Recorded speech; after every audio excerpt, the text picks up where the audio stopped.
Tudo bem, pessoal? Hoje comentário sobre The Courier, novo filme dirigido por Dominic Cooke. Foi lançado no Festival de Sundance 2020, ainda com o título Ironbark. Foi adquirido pela Roadside em parceria com a Lionsgate e agora chega nos Estados Unidos por conta da reabertura dos cinemas de Los Angeles e Nova York. Estava com saudade de assistir um filme de espionagem com pano de fundo histórico e aqui, nesse caso, nós temos uma trama que envolve o contexto da crise dos mísseis de Cuba, que conta um caso real que, na minha visão, também é fascinante.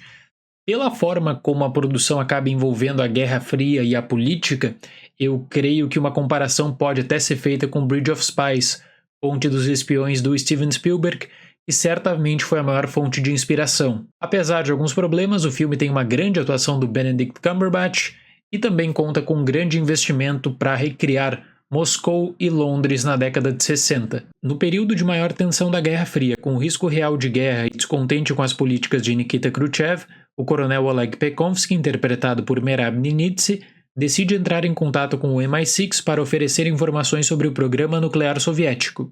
Ao invés de enviar um espião para intermediar a troca de mensagens, os britânicos decidem mandar o empresário Greville Wynne, interpretado por Cumberbatch, que frequentemente visitava Moscou a trabalho e que estaria acima de qualquer suspeita. Dentro dessa proposta de discutir sobre o programa nuclear soviético na década de 1960, levando em conta também as comunidades de inteligência do Reino Unido e dos Estados Unidos, eu parabenizo a decisão do diretor de manter a língua russa no filme, especialmente nas relações pessoais e de trabalho do coronel Oleg, porque em casos assim é muito comum que diretores e produtores arrumem qualquer desculpa para usar apenas a língua inglesa. O que não acontece aqui é um ponto positivo na minha visão.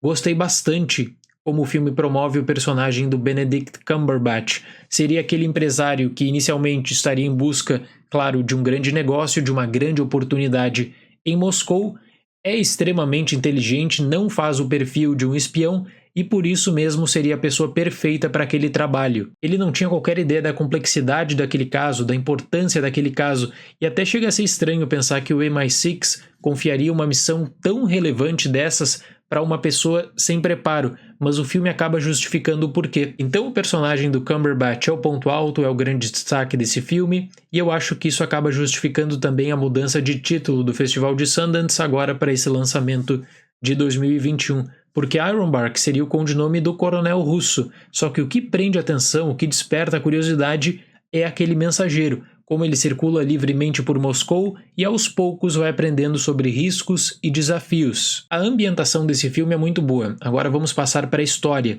No contexto da ameaça nuclear dos anos 60 e da crise dos mísseis de Cuba, a trama de The Courier é aquela que dificilmente seria discutida e debatida em um texto em um documentário específico daquele período, mas que ainda assim é relevante a ponto de ser abraçada pela comunidade de inteligência, dada a complexidade e o método de compartilhamento de informações que era utilizado. E eu sinto que faltou um trabalho muito melhor para conseguir envolver o espectador na tensão que existia naquele período. Constantemente o filme tenta usar as figuras de Kennedy e Khrushchev para alinhar o espectador dentro de uma série de acontecimentos, mas os usos são variados. O Kennedy aparece apenas em discursos e o Nikita Khrushchev aparece como um personagem e é explorado justamente para tentar trazer aquela tensão do tipo, se você trair a União Soviética, a KGB e o Khrushchev não vão perdoar você. Então isso atingiria diretamente o coronel. Fora algumas imagens isoladas da Tsar Bomba para tentar trazer um contexto para o espectador, em The Courier, o conteúdo não é mais importante do que a forma como ocorrem as interações. Isso me deixou com a nítida sensação de que a história estava muito mais interessada em discutir sobre a vida pessoal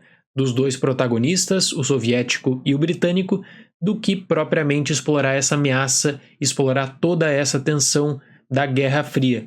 Eu não sou fã do tipo de montagem usada aqui, eu não sou fã dos pulos temporais que acontecem, porque de vez em quando você tem uma data no canto da tela para mais ou menos te situar. Só que em outros casos, você tem pulos sem qualquer tipo de complemento. Se você não conhece muito sobre o período da Guerra Fria, talvez acabe se perdendo na metade final de filme. Existem alguns desvios também da história real, especialmente na interação da CIA pela personagem da Rachel Brosnahan. Só que isso é perfeitamente compreensível também levando em conta uma dramatização, até porque se o filme fosse colocar os Estados Unidos como um protagonista mesmo nessa história, aí você teria que criar diversas agências, teria que criar muitos outros personagens. Então às vezes é mais fácil deixar tudo apenas para uma pessoa. Então o filme do Dominic Cooke faz o básico e faz isso bem feito, tem um bom trabalho de ambientação, repito, tem todo um destaque para a direção de arte, os figurinos da época. Isso definitivamente é um ponto positivo. Mas com um período tão rico para explorar e com tanto investimento feito também, fica a sensação de que poderia ter entregue algo mais. Então para The Courier, nota 7. Certo, pessoal? Muito obrigado pela atenção, até o próximo vídeo e tchau!